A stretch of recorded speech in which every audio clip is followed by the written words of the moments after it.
with an actor like Michael Pitt, you get so much to react off of, which is basically when you're reacting rather than acting, you're kind of doing your job. Redemption's so important because if you can't redeem anything, we all make mistakes. Basically, if you haven't made mistakes, you haven't lived your life. But there was something about the way that Michael just like locks in with you that I just never felt like we weren't Mikey and Jess. And I heard Joe sing. I said, what other actor could the character precede them in such a way that when you find them, even though they don't say a word, you can imagine what they were, who they were. This is everything.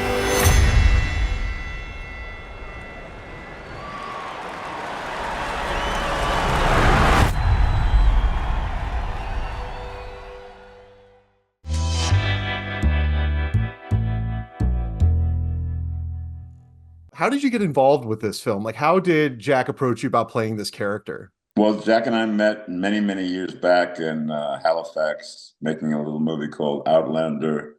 We became fast pals on that, and stayed in touch. And then when he got the green light for this film, he reached out, said there's this role, very special role, very special relationship with the character that Michael Pitt plays, read it, fell in love with it, said, I got to do it. Don't think about using anybody else. This is mine, baby. And this character, you know, there's so many boxing films over the years, and there's always a character like this in those films. Did you draw any inspiration from films in the past, or did you just know how you were going to play this going? I definitely didn't draw anything from films, but I did draw a lot from being a boxing fan. I was fortunate enough to grow up and witness the entire length and breadth of the career of Muhammad Ali. So he was a pretty special guy to witness, and I was voracious. Every single fight he fought, I figured out a way to either watch it on closed circuit, which is what we had back in the day, or whatever venue there was, sometimes live. So I kind of knew how it worked, and I had a that was my research, just being a witness and a fan of the sweet science. And from a directorial standpoint, I mean, you've worked with so many filmmakers across your career, and does somebody like Jack, who has started his career as an actor and then moves behind the camera, do you think that alters his approach, or maybe your relationship as an actor with the filmmaker? Aside from the fact that there was a tremendous fondness for one another that had been going back decades now, no, I mean, you always kind of have a really, really good glimpse into how a guy envisions his film by what he puts on the page. And since Jack wrote this, by the time we arrived on the set, I knew the dynamics of the script. I knew the dynamics of the storytelling, the arc of the characters, where they start, where they end up. And, you know, I reserve the right to forget everything about anything I know about someone and just try to be present on the day for taking direction and being encouraged or discouraged, commensurate with what he's going to need in the final recipe. So my relationship with Jack was, you know, although there was a warmth, he was the director of the film, and my job was to give him exactly what he needed. For your interaction with Michael on this film, like, what was it like working with him in your scenes? He's a very intense, very internal actor, which I found to be inspirational in terms of how deep I had to go to get to him. And since the relationship between Stevie and Irish Mike is 25 years in the making, and a surrogate father and son relationship, my job was to be tuned into him for the duration. And when Mikey goes deep, I have to go there with him. And with an actor like Michael Pitt, you get so much to react off of, which is basically when you're reacting rather than acting, you're kind of doing your job. So who are you? Yeah, I just got to ask. I know that you've had a friendship with Jack for a long time. How did he come to bring you into this project? I don't know. You know, me and Jack got very close on Boardwalk Empire, and we're from kind of different upbringings, and I don't know what it is. We balance each other in some kind of way. I'm extremely humbled by his support. I mean, I think I can say this now. I mean, I know that there was 2 or 3 times that people said, listen, we'll give you $10 million, but you can't cast Michael in the film. And he said no each time, almost to the point where I was kind of like, brother, it's important that you make your film. I don't want to be the reason that you don't. But he just was like, forget them. Don't worry, we're gonna stay on course. And he's literally been fighting from the beginning of this film to now. So I hope people go see it. And it's so amazing the range that you go through, because you carry so many of these scenes, like the conversations. The scene with Joe Pesci has got to be just like one of the most perfect just scenes in movies ever. Like, it's just the expression on his face, just like the eye contact. It's amazing. What was it like working with him on that? Joe's intense. He's really intense. What can I say? I mean, I was beyond nervous. It was our second day. It was such an important scene, but we had to shoot it early because of Joe's schedule. And I forgot every line in my. I mean, I had been rehearsing it for months, and literally I forgot everything. And I started to ad-lib, and to be honest, I thought I was screwing it up. And Jack just ran, and he said, forget the lines. Do that. Do what you're doing. And I was like, Jack, I'm sorry. I was apologizing. And actually, Pesci was, he didn't say much. Off screen, he didn't say much. He didn't say much in the scene, but he sort of gave me the courage. He said, no, go with that, kid. Go with that. Do that. And so I'm just happy. I'm very happy to hear you say that, because I was very nervous about that scene. There's a lot of moments in this film that, so the black and white is reminiscent of Raging Bull, the boxing story. It's just always that great underdog story is something that everybody can kind of cheer for and root for. Do you feel that this character, who's kind of doesn't feel that he has earned the forgiveness, he's trying to find a way beyond that, do you feel that at the end he did earn that? Or do you think that just how do you feel about where the character's journey was? Do you feel it was a full redemption for him? It's interesting, because in these talks, like I'm kind of discovering a lot. I mean, redemption's so important, because if you can't redeem anything, we all make mistakes. Basically, if you haven't made mistakes, you haven't lived your life. But if you are only your mistakes, then you're just a cursed person walking around, and what's the point? So I think redemption is really important. And actually, just personally, this film in a way was a redemption just for me personally. I think it's such an important thing. It doesn't mean it's going to be perfect. So it's why it's difficult to answer your question. I mean, do I think he was fully redeemed? He probably doesn't feel fully, that he has, but I think that's why we like him.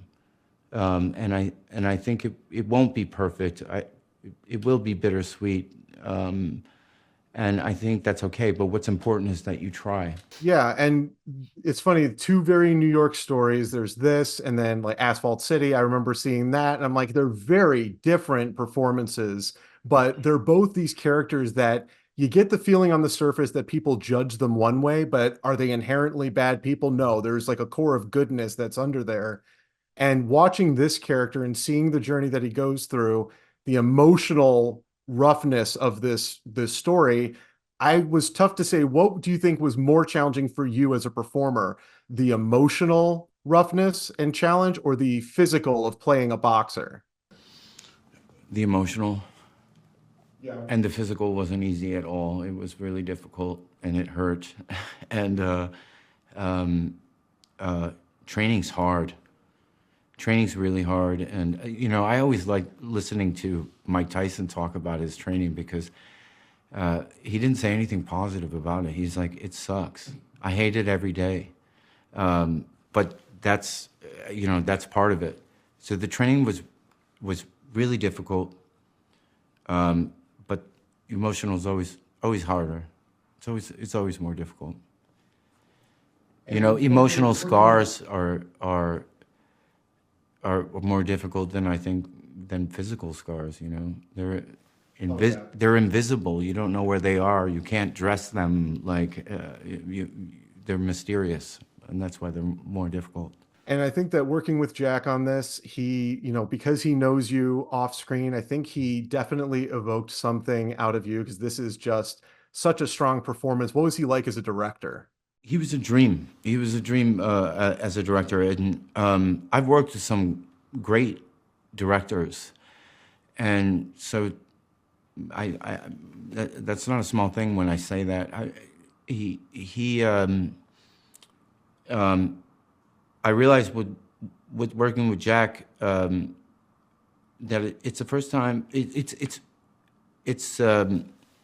been a long time since I've been able to just be an actor, and just not be a writer, not be a producer, not worry about this or that in the production. All those lines are getting blurred. Especially here in America, and so it was really just lovely to just be an actor and have a director and not worry about anything else and just focus on my craft, as cheesy as that sounds. But I got no wife, I got no kid, I got nothing. I'm sorry I wasn't the son that you wanted. You're coming into this character and you're having to embody all of this emotional and relationship trauma that came in the past, and just find where this character is now as, you know, as a mother, as, you know, formerly in the relationship. How do you just even wrap around all of that immense emotion? Yeah, it was a very very filled, intense chunk of days that we had to shoot this. I think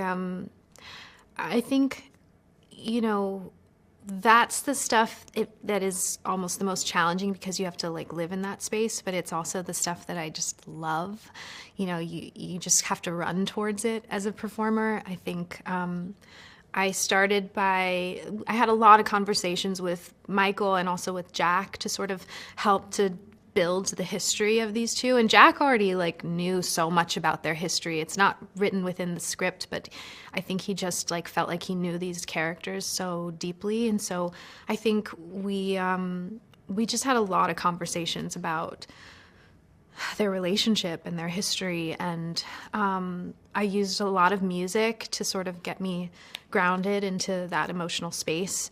And I think that there was something really beautiful about being able to sort of live in the duality of like Jess loves him so much, was so in love with him, and they have so much passion and so much history, and they're just drawn towards each other, but equally at the same time she's so angry with him and really just trying to survive in her life. And so there's a lot of heaviness in that. And so I think kind of just like carrying both of the two, but not really leaning into one, not really even surrendering into one at the same time. I don't know. It was just like an interesting sort of balance, but I think it was just about staying as grounded as I could and present.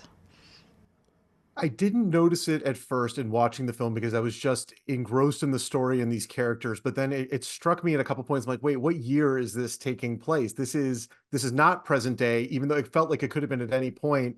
When you Yeah. say you were listening to music, did you listen to period specific music, or was it just music that you just liked in general? It was a little bit of both. I mean, I listened to some stuff from present, like Bon Iver. I feel like that really grounds me into just like a really honest space and resonant space. But also, I listened to like a lot of Tracy Chapman, and also like Jack really had a lot of songs within the playlist. I mean, within the script, and so I made a playlist of the songs that he had within the script, like Book of Love is in there, and it just some Warren Zevon, and like I don't know, it was a big compilation of both, but definitely a lot of like 70s really, and early 80s music mixed in within it as well. And I've been watching Michael in so many films over the years, and he seems to me like such an intense performer. What was he like to work with as a scene partner? Incredible. I mean, just what you said, like very intense, but in like the best way. I think I learned so much from him, and I think every once in a while as an actor, you're like doing a scene and you can sort of be pulled out by something, like something just like, they like sit weird, or I don't know, like they say something different, or like you have this thought of like, oh, I shouldn't have done that. But there was something about the way that Michael just like locks in with you that I just never felt like we weren't Mikey and Jess when the cameras were rolling. And it just gave us the space to be as like present and authentic as we possibly could. I mean, Michael, he's probably like one of the best actors I've ever had the chance of working with, and I think he was so captivating, and also very generous and really a kind person, just off the screen as well. So we just connected really, really quickly. And Jack, obviously, his family has such a legacy as filmmakers, and this being his first project, did he approach this? Did he feel like an actor directing, or was he just the filmmaker the whole way for you? I think it was a little bit of both. I mean, there's definitely a gift in having an actor as your director, because they just really understand being on this side, and they also can approach giving you notes in ways that feels like it's actually helpful, or they really understand it. But I think Jack's grown up with film in his life, his entire life, and he has stories from his grandfather, and then his whole family is like in the business in that way. And so I think it's just like in him, and he's just such an artistic, emotional person that you just see him and you just trust. He just had such vision, which was such a gift, because it just like was the driving force for this film in every way. And I am always fascinated by this. Accents always seem to be tricky. What was it like having to do this accent? Did it come naturally, or did you have to kind of work at it? It kind of came naturally, but I feel like I was so terrified doing this film. Like I didn't want to mess it up. And so I put a lot of thought into it all, but then like tried so that I could prepare and put a lot of thought into it before, so that once I was on set, I could really just try and be as present as I could and out of my head. And even just like being around Michael was like, it just helped me drop into it and to not even have to really think about it. I didn't want her to have like a thick, like a heavy accent, but I wanted you to like have an element of it and know where she was living and sort of what time period they were in. So yeah, I hope that it comes through that, that I worked hard, but then I tried to just like, release it. I don't know. It's been about, it's 20 years since my last confession. 2 years ago, took a deep dive into Stanley Kubrick's filmography, started watching some of the shorts and the films, and I saw Day of the Fight, and I'm like, oh, this is interesting, didn't expect it to come from him. Then I saw that you were making this film, and I see that there was some inspiration drawn from that. How did the genesis of this film come about? Yeah, well, I mean, being a serious Kubrick, enthusiast, I mean, one of my all-time favorite filmmakers, during the pandemic, when I was going on a deep dive of a few of my favorite filmmakers, I came across Day of the Fight that he made in 1951. It's a 15-minute documentary short, as you know, that just takes place over the day of Walter Cartier's prize fight, where he goes about his day, goes to the garden, wins the fight, and it's very short. It's not much happens, but I took that and I said, sometimes my favorite films, when you look at them, you sort of like dissect them. They're actually quite a simple story. It's just they've got an element that brings it up, elevates it, makes it complex. And I said, well, what if that day was not just the day of a prize fight, but what if that was his possible last day? Mm-hmm. What would he do? What would you do? Who would you speak to? What would you say to them? Especially if one had such a checker pass as Irish Mike did, and coming out and having done something which, just horrific. I said, what's the worst thing any human could do? And that's what I took and put in there. And from that, I had Michael Pitt's voice in my head, because I don't think any actor can convey through their eyes the life lived, and yet the vulnerability and the sensitivity and the pathos that Michael has, in his little finger, that most people don't have in their entire body. It's amazing. So this film was written every word for him, because I knew if I was going to be taken down this tunnel along this path, this redemptive journey, Michael was our shepherd for that one. There's some scenes where so much is conveyed without any dialogue.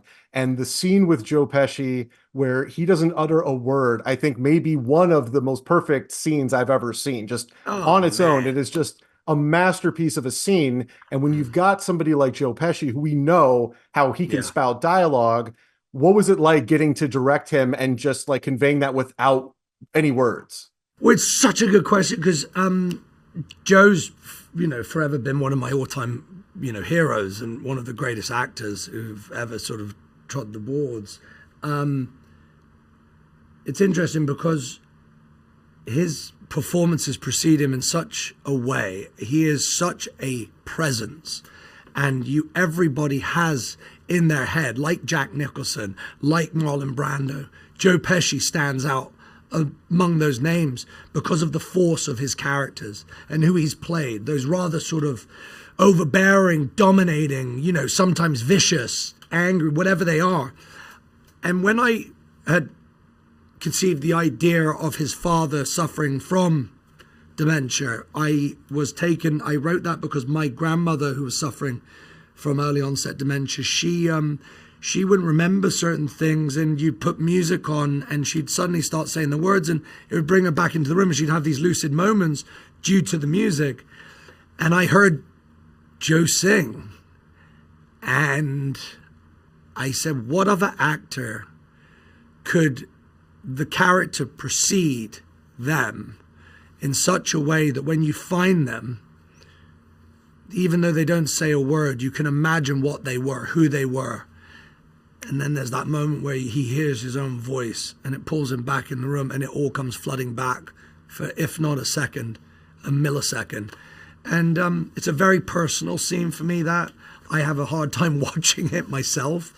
But it was our second day of filming, and sometimes you got to start with the tough stuff. And my goodness, was everybody just ready?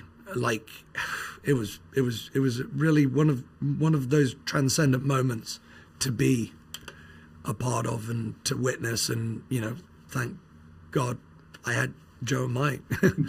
And something else that struck me watching the film is, as I started watching it, I became so invested in the characters. It was maybe 30, 40 minutes in that I realized, oh, this is not set in the present day. This is told in a period piece. Yeah. And then I started to kind of notice the little moments there. Was it always something that you wanted to set this in the past versus setting it in the present day? Yeah, well, very much as a tool, because I wanted this to be a very human story. I wanted this to be a journey about relationships, about those, you know, the most deep-rooted human aspects were on the surface throughout, bubbling. I didn't want technology to get in the way. I didn't want, you know, I think a big choice of mine was the black and white for that timeless aspect, that it does give you that depth, that grit, that sort of insight, that magnifying, you know, the beauty that black and white can do. I've always found my favorite films, you know, were these masterpieces from, you know, the 50s, 40s, you know, going all the way back, that I was lucky enough to be brought up watching. And I wanted to pay a little homage to those kind of films, films that made you feel, films that took you on a journey with a character, sometimes an anti-hero that wins your heart over at the end. I love those films because they made me want to be a filmmaker. They made me want to be in front of the camera and behind the camera. And those films aren't really given much life these days. And I think that's a travesty, you know. It's tragic because the audience is still here. We still want to see these movies. We still want to feel. We still want to leave the movies inspired, share an experience with our fellow man, you know. It's just they're not given the opportunity, these films, anymore. And we're really at a crossroads, and that's why I sort of have this imploring idea that please show up, prove to people, prove them wrong that there is still an audience for these movies, these human stories, these adult stories, these films that make you feel. This is it. This is everything.